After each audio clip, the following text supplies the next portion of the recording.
Our water bill arrives every month and we pay it. But what exactly are we paying for?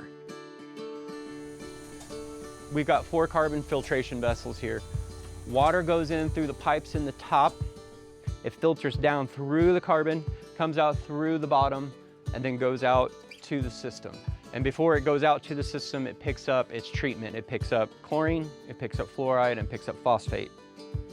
We test the water daily. We're constantly looking at what we put into it, what those levels are, but we're also looking at the quality of it as we pull it out of the ground. We constantly monitor for VOCs. We have compliance testing schedules that we have to adhere to.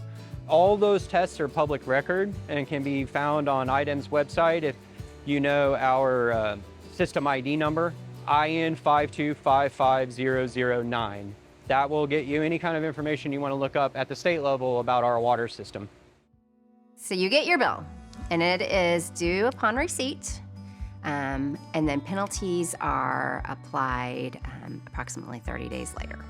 Approximately 2 weeks after that is a disconnect date, and you can pay by phone, you can pay online, you can pay in our office. We have a drop box on the north side of the building. You can also, if you register your account, you can set up for auto pay.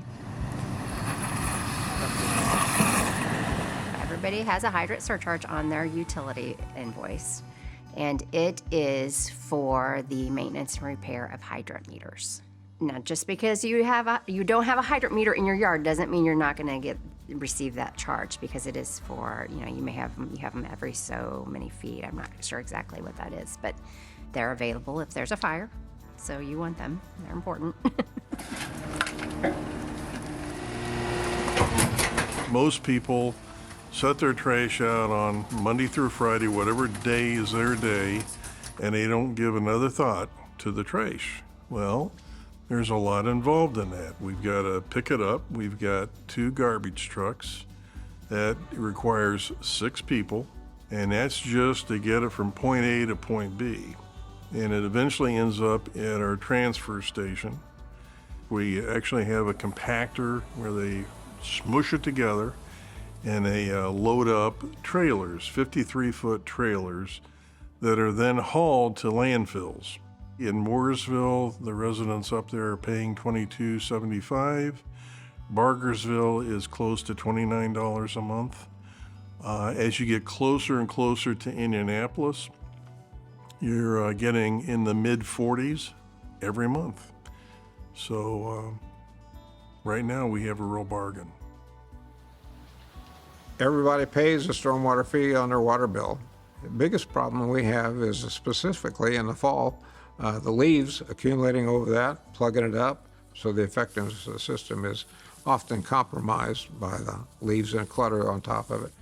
There's a concerted effort from federal government, state government, various agencies to make our rivers cleaner. The stormwater system is part of that overall process of just sending clean water to the river. This is where the whole process of this plant begins. We have 3 lines coming into this building where they're starting to clean up the trash and the grit. After it leaves there, it goes into one of these 2 aeration tanks. This is where the water from the aeration tanks come, and the solids actually settle out into the bottom of this tank.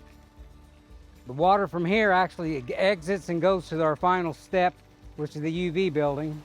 The UV bulbs, they just sterilize it. You could probably drink it, but I wouldn't.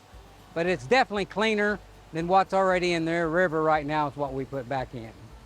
It makes you feel like you're actually accomplishing something for not only the city, but for the state and for the environment. Our water bill isn't really a water bill, it's a utility bill. Utilities that help my family, community, and environment to flourish.